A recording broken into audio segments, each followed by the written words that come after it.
Star Wars Battlefront 2, the 2017 Star Wars Battlefront 2, is probably the best Battlefront game that we have.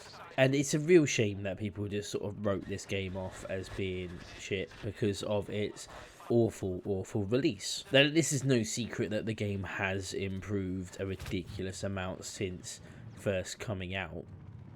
But for people that don't know, like, when this game was released in 2017, it had so many loot boxes in the game, and you kind of had to use the loot boxes to unlock sort of more of the main characters, like the main heroes and stuff like that, and main classes, and it just wasn't a good time. But it's almost as if now all of that has just gone, and there's there probably is microtransactions in the game, but I can't find them at the moment. For just full transparency, I'm recording this on Xbox Series S. That's sort of what I mainly played this on. I was an Xbox gamer for a very long time, and I still got the muscle memory on that controller. Plus, that's where my save is on my EA Access, so, you know, if I wanted to show off anything interesting, it would have to be on this one.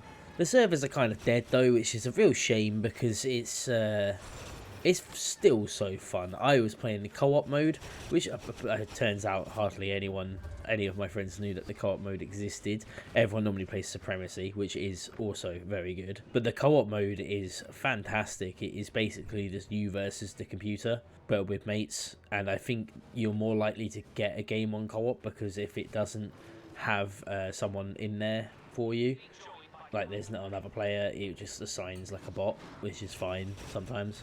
I will fully admit though, like when you're defending an objective in the co-op, it is nearly unstoppable to stop the computer. Sometimes in certain maps, certain levels, they will just go mental, like wave after wave of troopers into one spot. But yeah, what I'm saying, like, this is probably the best Battlefront game that we've ever had and we will ever get, and it's a shame that we're probably never going to get another Battlefront game. Like, I don't know if you've gone back and played the original Battlefront games recently, especially like there was that re-release that I picked it up on the Switch, like the remaster sort of came out last year, but I've also got the original games as well, and going back to play them, I feel like people look at them through like rose-tinted glasses a little bit here because they're not like they're not that great. Like, they're still fun, they're still nostalgic, they're still good games, but they're very janky and glitchy. They're saying that the Conquest mode is still the best mode to play on that game, and I feel like you have to dedicate a lot of time to get a lot of fun out of them Star Wars games. I don't know if that's just me, but I feel like that's the only way to get a lot of time out of the game, to get a lot of enjoyment out of the game, should I say. You have to put a lot of time into it, and I feel like a lot of people forget that. Like, the instant action is fun, but it's also not great. Like, we could talk for hours about like instant action Mos Eisley Assault, where it's like heroes versus villains, but that was one map, one game mode. There was also like a few like Ewok hunts and like what are they called, Wampa hunts, but again, one map out of all the maps that you had. So it's kind of like, I feel like people misremember them games a lot and overlooked this one because this one is so fun. The graphics on this game are still incredibly good for a 2017 game. The sound design on this game, like the way this game sounds is incredible.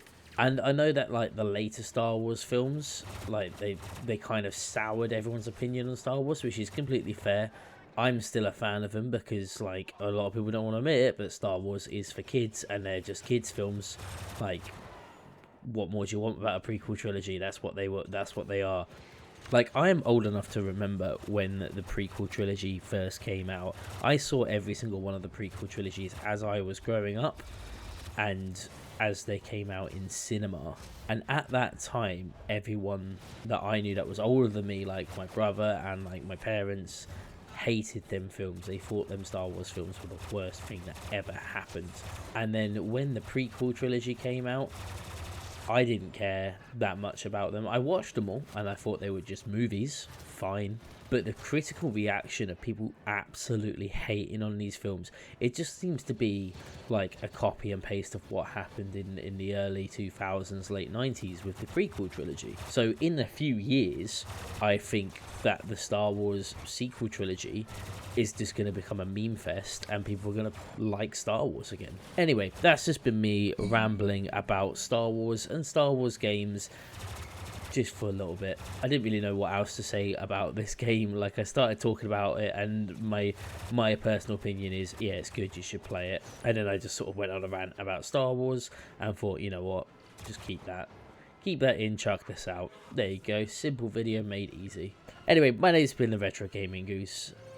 If you have enjoyed this video, please remember to like the video, subscribe to the channel, because there are plenty more retro gaming stuff coming out in the next couple of weeks, and probably more opinions that I will give about Star Wars in the next couple of weeks, who knows. Anyway, thank you so much for watching. If you have enjoyed the video, leave a comment below, let me know if you think my opinion's absolute trash, or if you think it's absolutely fine. It's completely up to you with how much you want to disagree or agree with this video. Thank you so much for watching, and hopefully I'll see you in the next video.